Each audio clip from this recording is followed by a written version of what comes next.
Welcome everyone, তোমাদের সকলকে current affairs expert চ্যানেলে স্বাগত।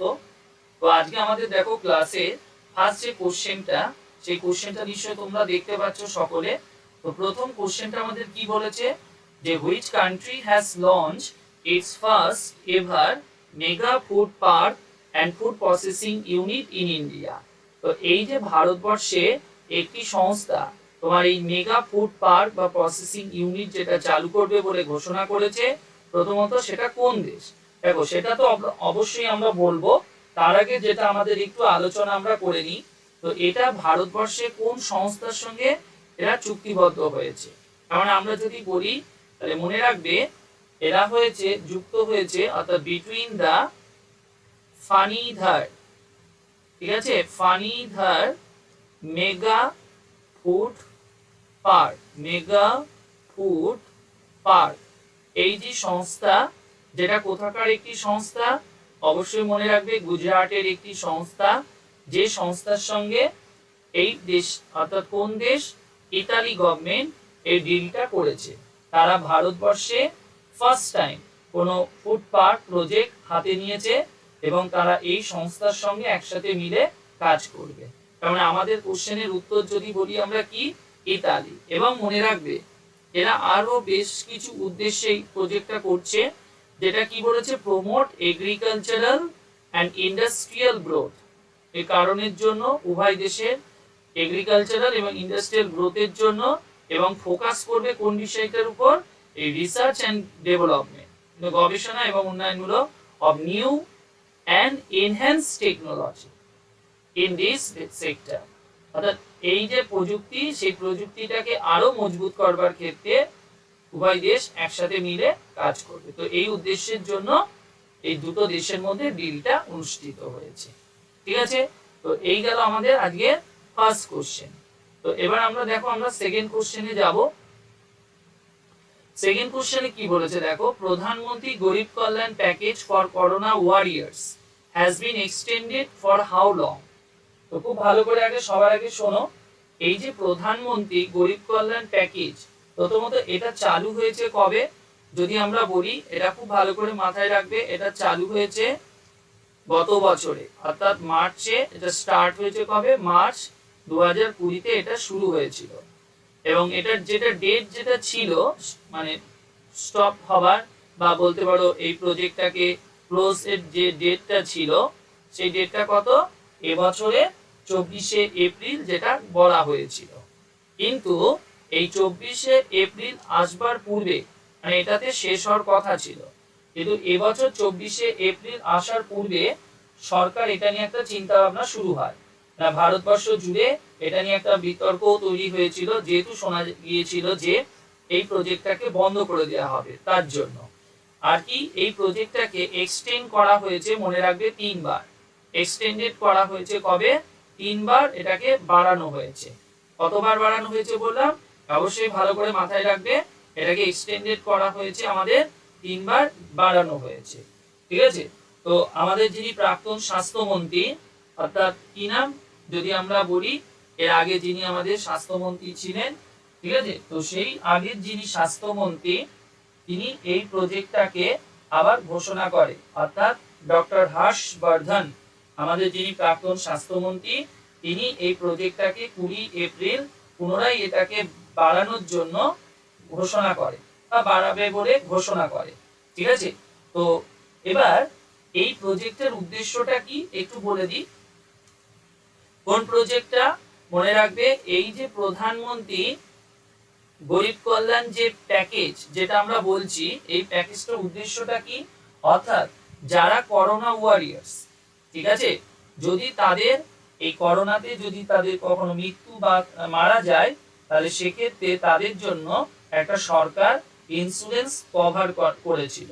সেটা কত যদি বলা হয়, এই যে ইন্স্যুরেন্স যেটার কথা বলছি আমরা, ঠিক আছে, তো এই ইন্স্যুরেন্সটা কভার হবে কত? মনে রাখবে আপ টু 50 lakhs, যেটা 50 lakhs, এই 50 lakhs পর্যন্ত তাদের এই ইন্স্যুরেন্সটা কভার হবে। অর্থাৎ যদি কেউ মারা যায়, তাদের সেক্ষেত্রে তাদেরকে ম্যাক্সিমাম 50 লাখ টাকা পর্যন্ত প্রদান করা যেতে পারে এই প্রজেক্টের আন্ডারে। ঠিক আছে, তো এই প্রজেক্টটা যদি বলা হয় মানে কোন সংস্থার অধীনে, অবশ্যই মনে রাখবে ভারতবর্ষের ইন্স্যুরেন্স কোম্পানি, যার নাম new India assurance company limited. কি নাম বললাম, এই সাইডে আমি লিখে দিচ্ছি নিউ ইন্ডিয়া, ঠিক আছে, new India assurance, new India assurance company limited. তো যে সংস্থার কাছে আবেদন করা হয় এটাকে পুনরায় মানে চালু করবার জন্য। ঠিক আছে, তাহলে এবার আমাদের কোশ্চেনটা হলো কি, যে এই প্রজেক্টটা কত দিনের জন্য বাড়ানো হয়েছে। তাহলে এই প্রজেক্টটা বাড়ানো হয়েছে কত দিনের জন্য আমরা যদি বলি, তাহলে অবশ্যই মনে রাখবে 1 বছর। তার মানে আমার কোশ্চেনের উত্তরটা কি, ক, 1 বছর। ঠিক আছে, তাহলে এই প্রজেক্টে ইন্স্যুরেন্স কভার করবে কত, মনে রাখবে আপ টু কত, 50 লাখ, 50 lakhs, যেটাকে মোট এক্সটেন্ড করা হয়েছে কবার, সরি 3 টাইমস, 3 বার এটাকে এক্সটেন্ড করা হয়েছিল। এটা চালু হয়েছিল কবে, মার্চ 2020, এটা ক্লোজিং ডেট যেটা ছিল 24 এপ্রিল 2021, বাট তার পূর্বে এটাকে আবার বাড়ানো হলো। কত দিনের জন্য বাড়ানো হলো, 1 ইয়ারের জন্য বাড়ানো হলো। ওকে, এবার পরের কোশ্চেন আমরা যাই। পরের কোশ্চেনে দেখো আমাদের কি বলেছে, বলছে who has become first Indian American associate attorney general of the United state. খুব ভালো করে এই কোশ্চেনটা দেখো। ঠিক আছে, তো যেটা আমাদের বলেছে ইউনাইটেড স্টেটে প্রথম কোন ভারতীয় আমেরিকান কোন সহযোগী অ্যাটর্নি জেনারেল। ঠিক আছে, প্রথমত আমরা উত্তরটা অবশ্যই বলবো, তার আগে আমরা একটু জাস্ট আলোচনা করে নিই। ঠিক আছে, এটা হলো প্রথম অর্থাৎ ফার্স্ট ইন্ডিয়ান আমেরিকান। তো স্যার যদি বলা হয় এই পোস্টে প্রথম কোন ভারতীয় আমেরিকান হিসাবে ফার্স্ট সার্ভ করছে। ঠিক আছে, এবং এই যে পোস্টটা মনে খুব ভালো করে মাথায় রাখবে, এই পোস্টটা হলো ইউএস এর তৃতীয় হাইয়েস্ট কোন পজিশন, অর্থাৎ তাদের দেশের যে জাস্টিস ডিপার্টমেন্ট রয়েছে অর্থাৎ ডিপার্টমেন্ট অফ জাস্টিস, তার এটা হলো তৃতীয় কোন পোস্ট, যে পোস্টে প্রথম কোন ইন্ডিয়ান আমেরিকান এই পোস্টে বিলং করছে। ঠিক আছে, আর কি বলেছে প্রথমত, তার মানে যদি আমরা বলি এর উত্তরটা কি হবে, উত্তরটা মনে রাখবে ইনি, অর্থাৎ ভানিতা গুপ্তা বা গুপ্ত। ঠিক আছে, এনাকে এই পোস্টটা দেয়া হয়েছে এবং ইনি হলো কি, associate attorney general of the US, অর্থাৎ ইউএস এর অ্যাসোসিয়েট অ্যাটর্নি জেনারেল। ঠিক আছে, পোস্টে নাকে দায়িত্ব দেওয়া হয়েছে এবং এই পোস্টটা কি বললাম, ইউনাইটেড স্টেটের অর্থাৎ ডিপার্টমেন্ট অফ জাস্টিস থার্ড কোন পোস্ট, যে পোস্টটাই হলো বিলং করছে। আরেকটা জিনিস বলে দিই, এই ইনি অর্থাৎ যদি বলা হয় Gupta is also, Gupta is also আরেকটা যে পোস্টে উনি রয়েছে, দ্য ফার্স্ট সিভিল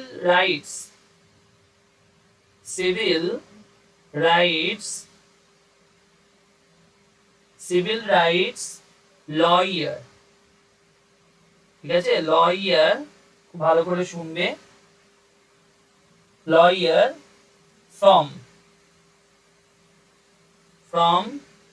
14 to 17, অর্থাৎ 2014 থেকে 2017।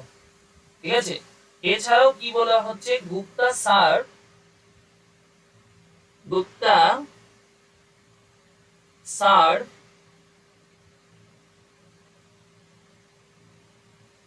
as the assistant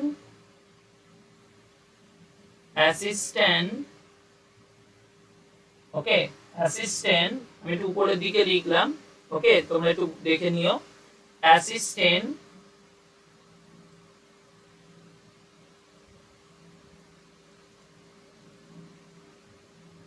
অ্যাটর্নি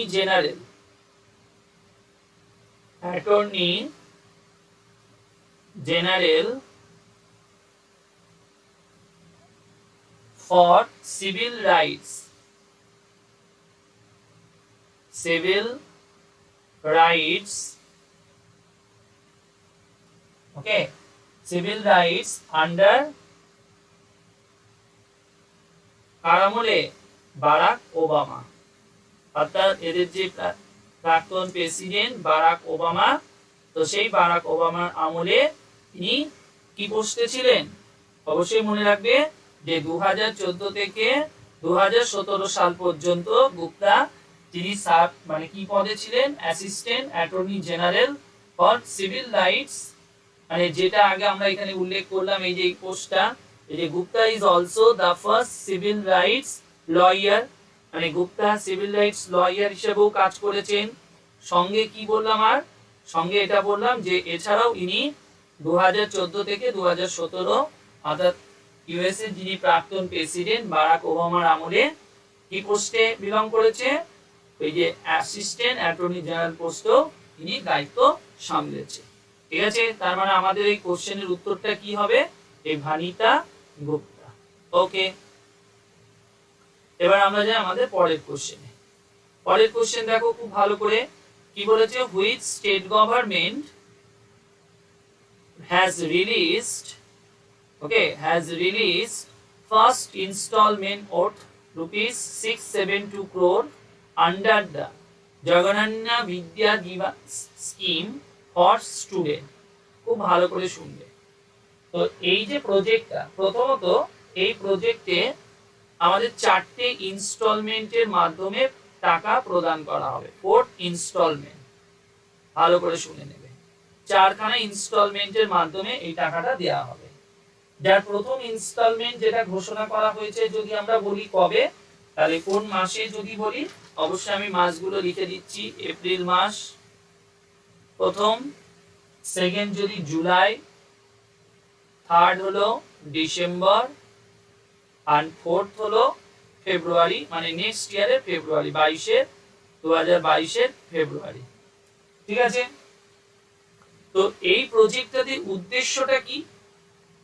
উদ্দেশ্যটা হলো যে সমস্ত ছেলেমেয়েরা, ঠিক আছে, আর্থিক কারণের জন্য পড়াশোনা করতে পারছে না অথবা উচ্চশিক্ষার ক্ষেত্রে অর্থটা বাধা হয়ে দাঁড়াচ্ছে, তাদেরকে আর্থিক সহযোগিতা করবার জন্য এই অন্ধ্রপ্রদেশ সরকার এই প্রজেক্টটাকে চালু করেছে। তারা চালু করেছে বললাম, অন্ধ্রপ্রদেশ সরকার। খুব ভালো করে মাথায় রাখবে, কোন রাজ্য? অন্ধ্রপ্রদেশ সরকার এটা চালু করেছে। তোমরা নিশ্চয়ই জানো অন্ধ্রপ্রদেশের মুখ্যমন্ত্রীর নাম কি? ওয়াইএস জগনমোহন রেড্ডি, যিনি এই প্রকল্পটা অর্থাৎ 2021-22-এর জন্য ঘোষণা করেছে। এবং বলা হচ্ছে যে এই প্রজেক্টে প্রায় তোমার 11 থেকে অর্থাৎ 11 to 12 লাখ স্টুডেন্ট উপকৃত হবে, আর যারা তোমার এই প্রজেক্ট থেকে সুবিধা পাবে বলে ঘোষণা করেছে। আর কি বলা হয়েছে, এই প্রজেক্টে এই যে ছাত্রছাত্রীদেরকে যে টাকাটা প্রদান করা হবে, যেটা তোমার সরাসরি তাদের যে মায়েদের যে ব্যাংক অ্যাকাউন্ট, সেই ব্যাংক অ্যাকাউন্টে সরাসরি এই টাকাটাকে ডিপোজিট করা হবে। ওকে, তো সেটাই কত পরিমাণ অর্থটা ঘোষণা করেছে? প্রথম ইনস্টলমেন্ট হিসাবে মনে রাখবে 672 কোটি টাকা, যার প্রথম ইনস্টলমেন্ট এপ্রিলে, সেকেন্ড হবে জুলাই, আর থার্ড হবে ডিসেম্বর, এন্ড ফোর্থ হবে নেক্সট ইয়ারের ফেব্রুয়ারি মাসে। ওকে, তার মানে আমাদের কোশ্চেনের উত্তরটা কি হলো? অন্ধ্রপ্রদেশ। নেক্সট কোশ্চেনে আমরা আসি। নেক্সট কোশ্চেন কি বলেছে? বলছে ভারতীয় অর্থাৎ Indian mountaineer Priyanka Mohit has become the first Indian woman to scale which peak? যিনি কোন পর্বত বা কোন শৃঙ্গ জয়লাভ করেছে? খুব ভালো করে মাথায় রেখো, এটা বহু পরীক্ষায় থাকতে পারে। প্রথমত প্রিয়াঙ্কা মোহিত, যার নাম আমরা উল্লেখ করেছি, তো সেই প্রিয়াঙ্কা মোহিত কোথাকার একজন মহিলা যদি আমরা বলি, আর একটা ইনফরমেশন আমরা দিই, তো সেই প্রিয়াঙ্কা মোহিত হলো, মনে রাখবে ইনি হলো মহারাষ্ট্রের একজন মহিলা, মহারাষ্ট্র, এবং যিনি কত 26 বছর বয়সী একজন মহিলা, 26 ইয়ার। ঠিক আছে, 26 বছর বয়সের একজন মহিলা, যিনি ভারতবর্ষের প্রথম মহিলা যিনি কোন শৃঙ্গ জয়লাভ করেছে? তাহলে অবশ্যই মনে রাখবে সেই শৃঙ্গের নাম হলো মাউন্ট অন্নপূর্ণা। কি নাম বললাম? মাউন্ট অন্নপূর্ণা। কবে করেছেন? নিচে লিখে দিলাম অন 16 এপ্রিল। অন 16 এপ্রিলে ইনি সিংহ জয়লাভ করেছে। এবং মনে রাখবে এই যে মাউন্ট অন্নপূর্ণা এটা হলো খুবই দুর্গম, অর্থাৎ কোনো বলা হচ্ছে নাকি এটা টাফেস্ট মাউন্টেন টু ক্লাইম্ব। ওকে, এবং এটা যদি বলে কোথায় অবস্থিত, অবশ্যই মনে রাখবে এটা নেপালে অবস্থিত এবং যার উচ্চতা কত? 8000 মিটার উচ্চতা।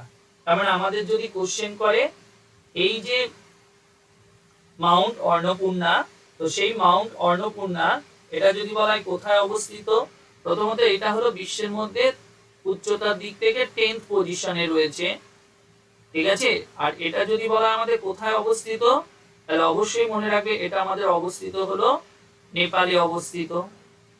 আর যদি কোশ্চেন করে এটার উচ্চতা কত, তাহলে অবশ্যই মনে রাখবে এটার উচ্চতা হলো 8000 মিটার, ঠিক আছে, 8000 মিটার। তো তাহলে সেটা কি জয়লাভ করেছে? আমরা নামটা বলেছি প্রিয়াঙ্কা মোহিত। তাহলে পরীক্ষায় কোশ্চেন দিতেই পারে প্রিয়াঙ্কা মোহিত কিসের সঙ্গে যুক্ত?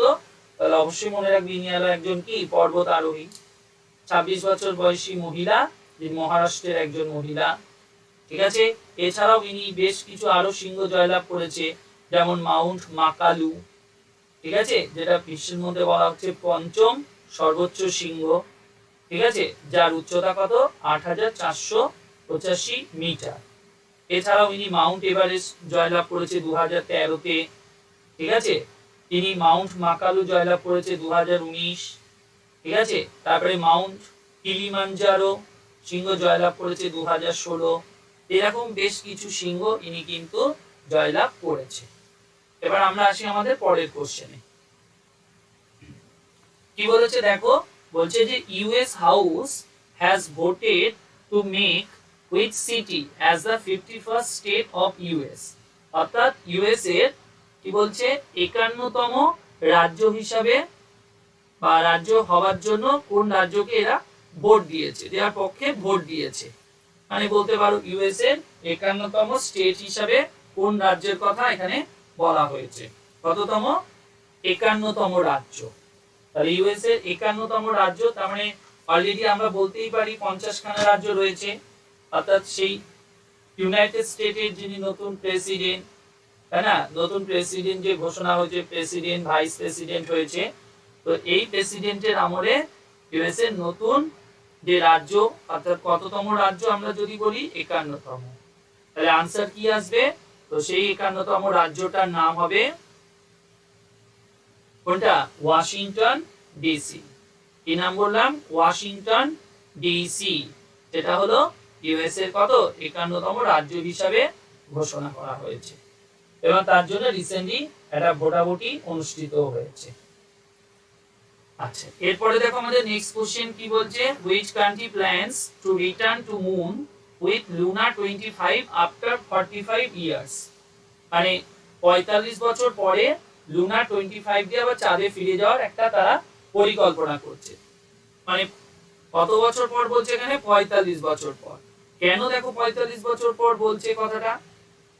কারণ এর আগে যেটা পাঠানো হয়েছিল কবে? 1976 এ পাঠানো হয়েছিল, ঠিক আছে, 1976 এটা পাঠানো হয়েছিল। এবং কি নামে পাঠানো হয়েছিল? অবশ্যই মনে রাখবে সেটা হলো লুনা 24। তো এবার যেটা নতুন করে পাঠানো হচ্ছে কি নাম? লুনা 25। খুব ভালো করে মাথায় রেখো। তো এই লুনা 25 যেটা পাঠানো হবে, আপাতত যেটা লঞ্চ করা হবে, ঠিক করা হয়েছে অন 1st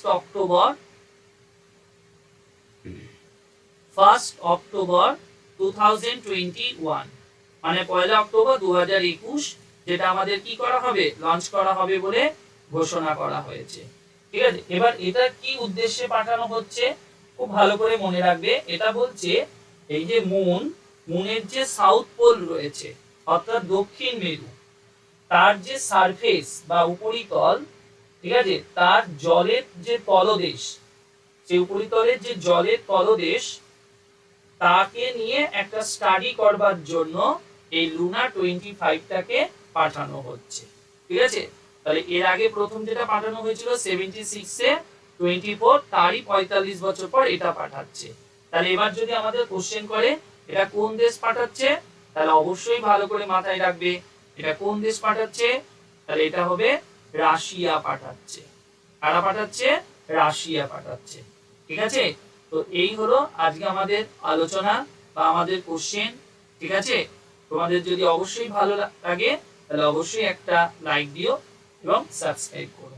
ঠিক আছে, আর অধিক পরিমাণ স্টুডেন্টদের কাছে এটা একটু শেয়ার করে দিও। ঠিক আছে, ওকে, বাই, টাটা, সকলে ভালো থেকো।